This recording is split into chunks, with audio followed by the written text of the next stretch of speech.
What is happening to the world when those who are supposed to be the protectors of human rights and justice actively contribute to the suppression of freedom or even directly support Nazism? As humanity, we managed to defeat Nazism in 1945, but the question remains, was that defeat truly definitive? It seems not, because in 1993, as revealed in the Impact documentary, a criminal organization emerged on Russian territory.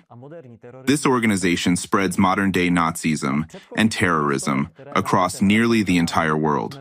In previous roundtables, which you can find on our channel, we discussed how representatives of this criminal organization directly build upon the ideological teachings of Nazi Germany.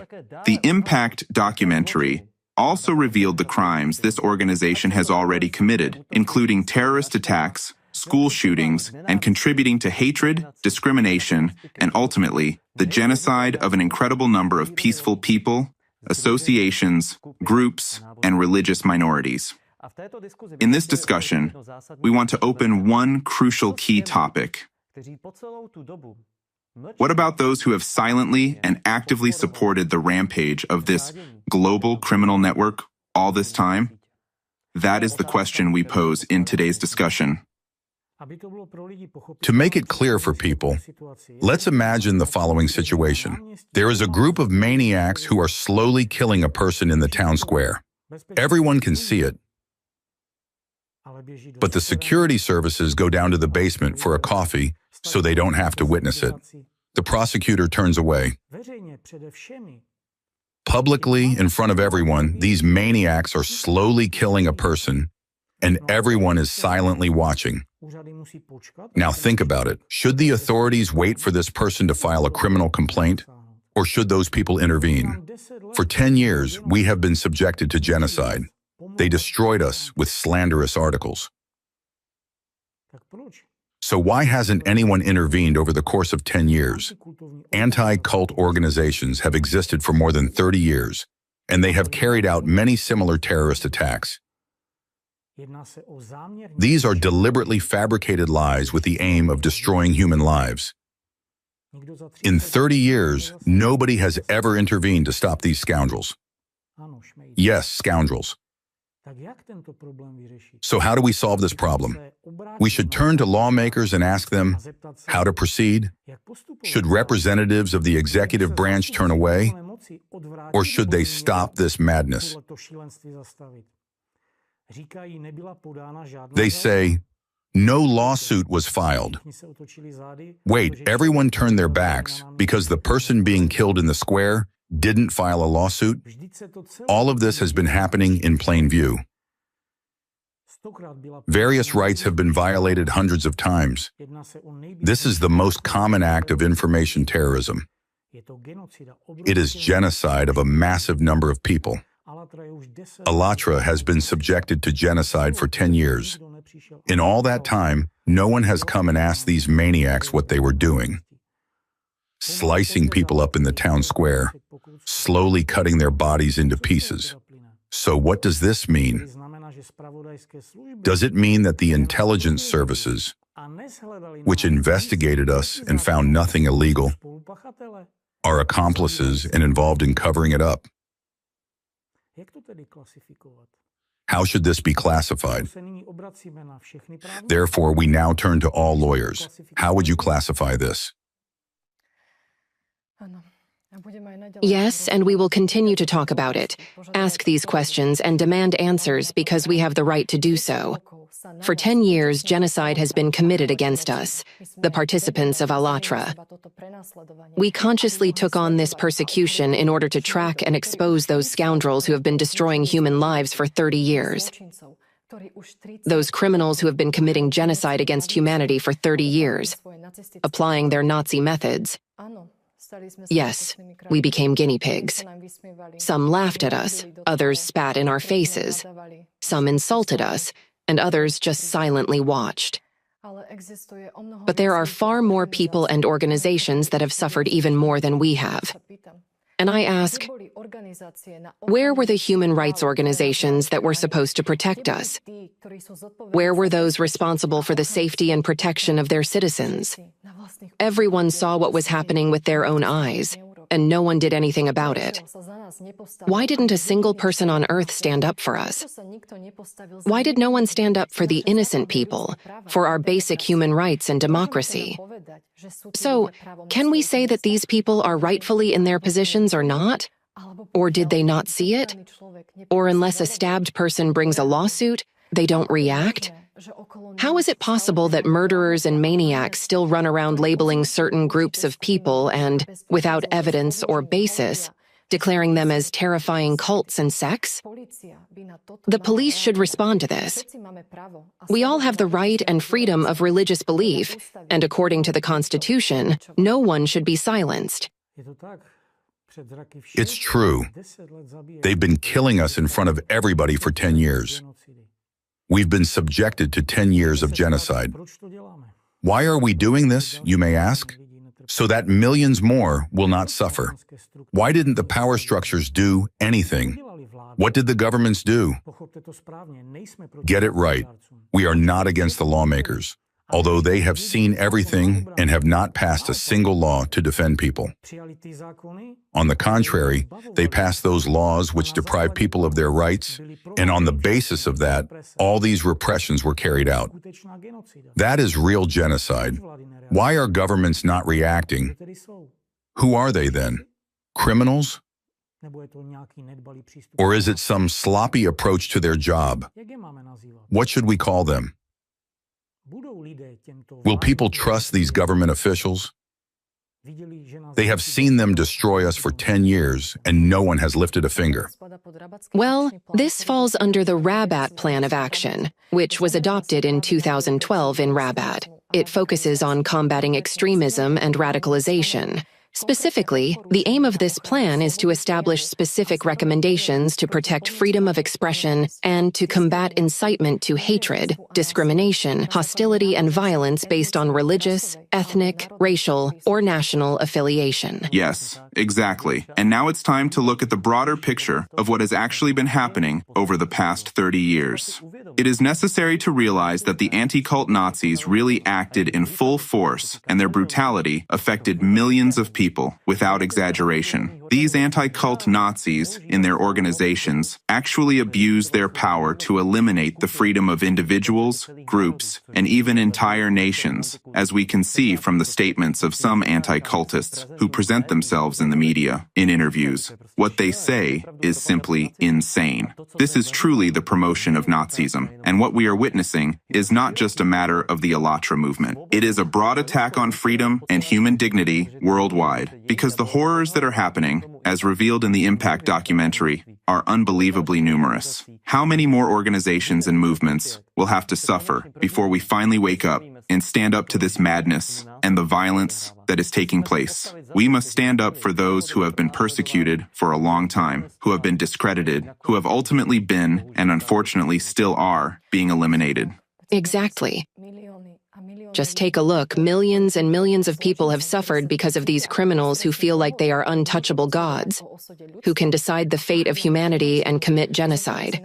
Take, for example, Falun Dafa, peaceful people who practice spiritual exercises. Their members had their organs harvested while they were still alive, to be used then for transplants. Can you imagine having your organs harvested while still alive, without anesthesia? And you did nothing? You are an innocent person who follows all the laws of your state. You just became a victim of these inhumane individuals because they wanted it. Jehovah's Witnesses were banned in Russia and are now being equated to terrorist organizations like ISIS. And since 2017, there has been a huge wave of arrests, imprisonment, persecution, and criminal proceedings against them. Their children were placed in orphanages, from where they were and still are being handed over to pedophiles. Can you imagine something like that happening to you or your child? Or let's take the tragedy in Waco, which forever changed America. Those criminals burned 82 innocent people alive, including more than 20 children, and turned it into a worldwide show. You know, we could sit here and continue to tell you these examples for hours and hours, because the list of these victims is unbelievably long. Then why isn't anyone responding? Why hasn't anyone stopped this group called Nazis? Whose negligence caused us to experience genocide? Someone did not do his job? Who? Everybody. Who among them didn't understand that laws were being broken, unless they're illiterate? And I think they are literate. The question is why someone, or in fact no one, responded. How do we go on living in this situation? I personally don't know, my friends. I don't know the answer to that question. Either way, they are criminals, accessories, accomplices. That's just the way it is. That's the law. But how do we deal with it? It's like the guards in the concentration camps, where they put people in cells and poisoned them so they wouldn't attack the Nazis. Like these peace officers who acted like Nazi guards. What are we supposed to do now? The question remains open. How could those who are supposed to protect the law allow the systematic breach of law and persecution of people? And here we have to add and say that what the anti-cultists are really doing is that they are directly influencing law enforcement authorities, they are influencing politicians, they are influencing security forces, because they will come to a politician, for example, and tell him that there are many cults in his country or in his city. They are such and such, and most importantly, they're very dangerous. But this anti-cultist basically does not present any relevant evidence whatsoever that they are dangerous. They are dangerous only because he is the expert on cults, and he says so. And when he says so, that is just the way it is. But where is the evidence? Where are any criminal proceedings? Where's any proof that if this anti-cultist labeled someone as a dangerous cult, that they are really dangerous? That's the problem. But the politician is basically pushed into a situation that, if he says he's not going to do anything about it, that it's nonsense, then at that point, he's with them. And we know that anti-cultists are connected to the media and so on, so they immediately start to denigrate this politician. Look at this politician. He doesn't do anything about dangerous cults. He supports them. It's just crazy. Well, okay, but let's look at it from another perspective.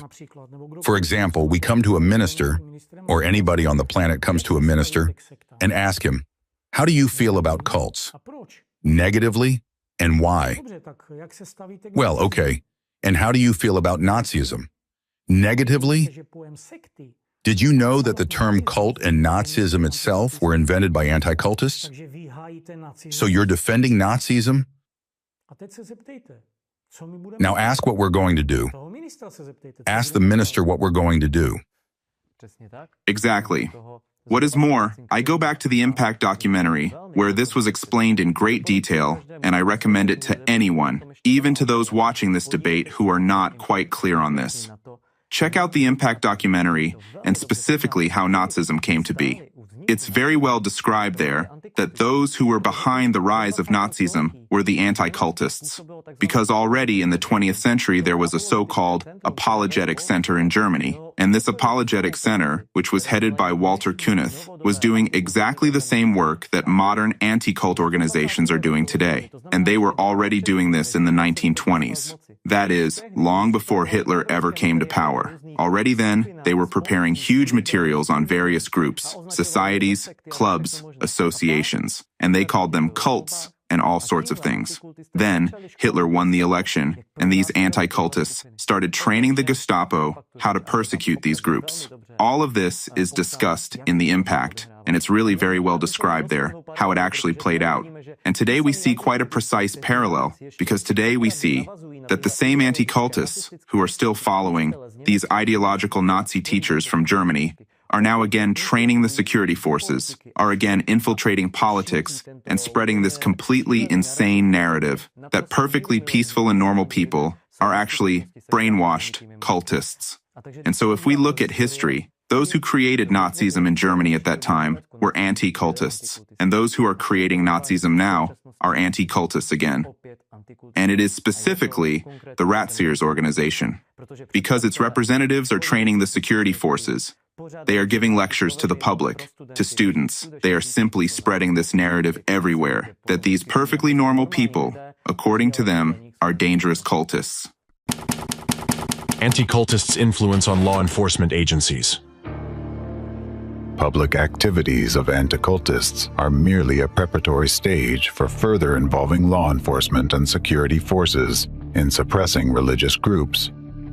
For this purpose, under the guise of educational work, members of anti-cult organizations deliver lectures and arrange consultations for law enforcement agencies, including police academies and security management, where they continue to propagate the same messages that cult members are a threat to society.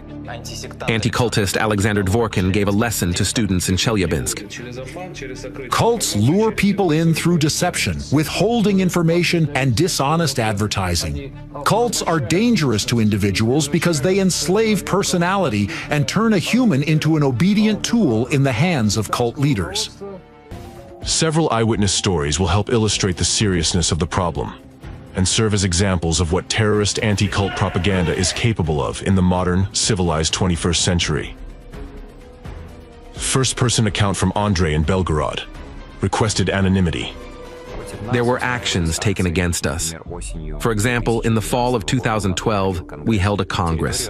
The area was cordoned off by Cossacks with whips. They beat drums, invited the NTV television company and local media, and portrayed our activities in a negative light. They shouted at us, "We'll throw a grenade at you," and the police did not react at all. At some of the actions against Jehovah's Witnesses, they wore T-shirts that said, "I hate Jehovah's Witnesses." I was directly threatened. "Aren't you afraid you'll get hit on the head and be disabled for life?" Given what I've witnessed since around 2010, I believe it will only worsen. My dear ones, please, if you carry your faith, carry it with peace and kindness. We've never stabbed anyone, and we're not going to stab anyone. In 2014, an elderly fellow believer was killed in Stary Oskol. She was on her way to a meeting, got into an elevator, and was found with multiple stab wounds, and her eyes gouged out. The local media wrote that she was a member of one of the cults, which is how they often refer to us. The perpetrators were never found. Our sister was beaten in her own apartment building by a man who then dragged her around the building. Funeral wreaths with inscriptions to victims of the Watchtower were placed at our Kingdom Hall in Belgorod, and swastikas were painted on the building's walls. I believe that the persecution of Jehovah's Witnesses is orchestrated by the FSB.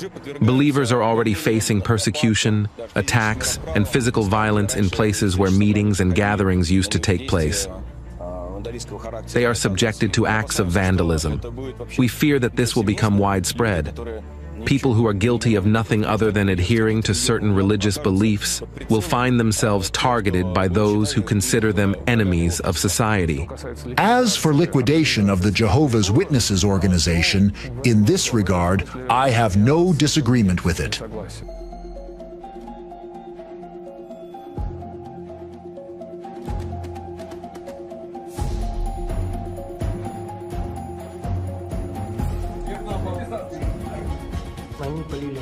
They poured water on my hands and started hitting them with a taser. At that moment, it was the most painful sensation. I was electrocuted, just like other people were. They hit me on the head, they hit me in the ribs, on the right side of my body. They put a blue plastic bag over my head, tightened it, and I began to suffocate. At the moment when I began to suffocate, they put a hand over my mouth and put a taser on my buttocks in the crotch area. I think, apparently, it was a taser, and they started an electric current. When I was interrogated, apparently someone was brought into the adjacent room again, so I heard everything clearly. There were electric shocks and screams. Some names, surnames, and addresses. I said I would only cooperate with the investigator in the presence of my lawyer. Then they put a hat on my face and took me out into the woods behind the stadium. I'm just going to interrupt in the sense that it's important to realize that rat seers, of course, is the cell that everything is coming out of. But there are a lot of subsidiary organizations here that are committing this genocide under the umbrella of ratsers, or in such a way that nobody knows that it's coming out of ratsers. And this is what was beautifully discussed in the impact. Yes, exactly. And consider that actually every one of their publications is an information terrorist attack. That means that when people read, watch these news, they internally feel tremendous fear, anxiety, and stress. They feel hopelessness, aggression, as a result of which their immune system breaks down. And it is indeed very difficult for people internally, and it is even more difficult to get out of this state, because the media are constantly promoting these informational terror attacks, and the internal negative state is constantly perpetuated in people, and people are just living in huge stress, tension, and despair. And there's a huge amount of studies about how crucial the media is in creating chronic stress among the population. Of course, we are not going to name all those studies here, but at least something is worth mentioning. For example, if we look at the WHO data from 1992 to 1993, when the anti-cult organizations were created, we can see a huge increase in illnesses related to cardiovascular diseases or, for example, mental illnesses. And we see that the WHO is pointing out that this is happening in many countries across the world, whether it is America, Europe, or even Russia. We also see that this trend really started 30 years ago, and it's been brutally escalating in recent years. But we also see how terrorist attacks and school shootings are brutally escalating, that it's getting bigger and bigger. And we know that, for example, in 2020, I have a specific piece of information here that I would like to read. In the US, in 2020, 697,000 people died from cardiovascular diseases, which is 1 in 4 deaths. And in Europe, this disease is the cause of almost half of all deaths. In Slovakia, the death rate from cardiovascular disease in 2021 was 38.6%. Those are high numbers. Well, take the fact that there have been advances in medicine, new technologies have been introduced, and yet people's mortality rates are increasing. And one of those major factors that is exacerbated when you watch and read negative news, these informational terror attacks, is that very chronic stress. It has been shown that the more negative news one watches, the higher the risk of developing stress, anxiety, and post-traumatic stress disorder. For example, after terrorist attacks, the media is full of these news, and this increases anxiety and fear among people, which ultimately leads to cardiovascular diseases.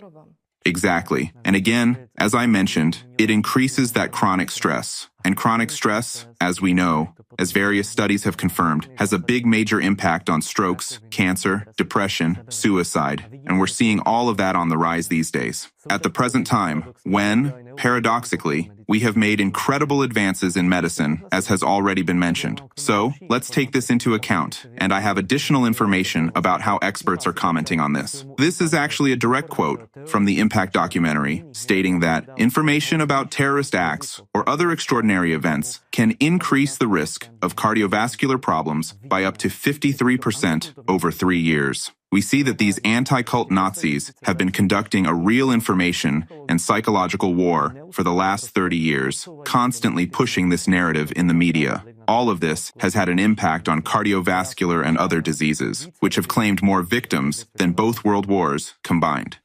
Well, 30 years of bullying, violating all kinds of laws. So why is this happening? Did they buy them all? They didn't. Did they brainwash everybody? Well, no. They were committing real genocide. We know how much it hurts. They shot, they killed, they gouged out eyes. There's persecution in Russia now. There are criminal proceedings in Ukraine. These maniacs are publicly committing crimes, and the authorities are not reacting. Well, but the question is, what do we do now? After all, those who held the relevant positions in the authorities, they should have reacted, but they didn't react, and it wasn't happening somewhere in secret. It was happening right in front of their eyes, in public. Everybody saw it. And that's the point. The real genocide is going on in the public space to this day, uncovered by anything. Why hasn't anyone stepped in and stood up for us, stood up for the people, stood up for the vast number of organizations whose lives these anti-cult fanatics have been destroying for a long time? After all, they have seen that democracy as a whole is being violated. Well, what now? That's a question we don't know the answer to. How do you, for example, deal with this in a country like Russia, where there are no rights? Where Ratsers has virtually taken over all the power structures? What about Ukraine? The anti-cult has a huge influence there too, having managed to arrange the persecution of our people. And what about the Czech Republic and Slovakia? The worldwide structure of anti-cultism is obvious. It was perfectly described in The Impact. But there is also the Devevo order, those who stand above the anti-cultists. The question is, who is smart enough to stand above the Devevo order? Who organized all this? What should we do now? We truly don't know the answer to this question. But this problem must somehow be solved because human rights have been systematically violated in front of everyone. People have been taken, abducted to be killed, and those who were supposed to respond did not intervene. Well, here we go again with our allegory. How is it possible that maniacs come and publicly announce how they're going to kill people in the square? Isn't it like this? Anti-cult leaders have spoken in many countries and have given lectures to law enforcement authorities. In Russia, Dvorkin lectured and brainwashed students in front of everyone. And what about here? Who at talks and lectures about sex is turning people, especially our children, into Nazis? Who is constantly stirring up fear and hatred in society? The anti-cultists know very well that it only takes one anti-cultist to infiltrate the government or the ministry. It only takes one Nazi to spread their plans wherever he can. And then we'll get used to having more and more of them. In the end, there will be so many that no one will be able to do anything about it. Well, but the main and key question is, what do we do about them? Should we just get rid of them? Or put them in jail, because it's a criminal offense. Or should we forget? Forgive? Forgive? Only those who are alive can forgive, to whom nothing has happened. Inaction allowed people to be bullied and tortured. Everyone who has seen entire groups of people being silenced and destroyed has lost faith in these guardians of power who are supposed to uphold the law. After all, this is about masses of premature deaths. It's incitement to suicide. It is about the undermining and destruction of a well-knit community, which is exactly what the anti-cult is doing. This is the result of their actions. But their activities were only possible because of those who allowed it. We honestly don't know what to do. Forget? Leave? Or let things stay as they are now? Realistically, what to do in a situation like this? Who can answer these questions? Who is responsible? Who is to blame? The police, the prosecutor, or the legislative representative?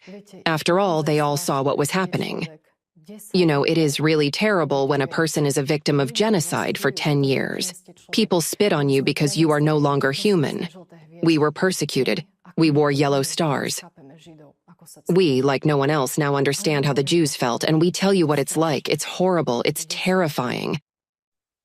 And I'm going to ask the same question again. So what do we do? Because this, what we're talking about here, is truly crazy. So how do we address it? Legalize Nazism? But in that case, what does democracy have to do with it? Are we supposed to put up swastikas everywhere and elect a new Führer? Or how do we deal with it now? Well, I confess, I personally don't know how to solve the problem. Forgive? Forget? They say that Alatra will forgive. Great, so let Alatra forgive, but what are we supposed to forgive? Those who weren't touched, who weren't fired from their jobs, whose property wasn't taken, who weren't killed. and whose families weren't subjected to abuse and fear, those can forgive. Everyone was afraid. Everybody experienced it. But now I'm talking about Alatra as a family, not about those who lived across the street. And those who lived through it all, are they supposed to forgive? What about the others? I mean, there are those who have suffered far more than we have. There were crimes committed against them, just as against us, and very serious ones, the most horrible crimes, fascism, Nazism, crimes against humanity. According to some, we should only defend ourselves. Are you serious?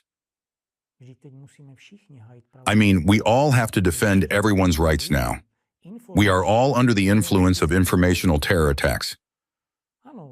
Yes, investigations are already underway around the world. The main actors will be punished in a very short time. But what about those who just stood by in silence? Those whose duty it was to protect democracy. We don't understand why none of these people stood up and said stop, but we do understand why the anti-cultists did what they did. They felt like gods. They felt like the Nazis who herded people into burning houses and laughed when they saw them burning alive. We understand that, but we don't understand those who were charged with defending the law, or those who suffered in silence. So we ask, what to do with those scoundrels who are doing nothing? After all, they have broken the law. I am talking about law enforcement authorities. All those who had the power to stop this genocide. They were all on the side of the Nazis. What to do about criminal negligence? Using official positions to cover up crimes for 30 years.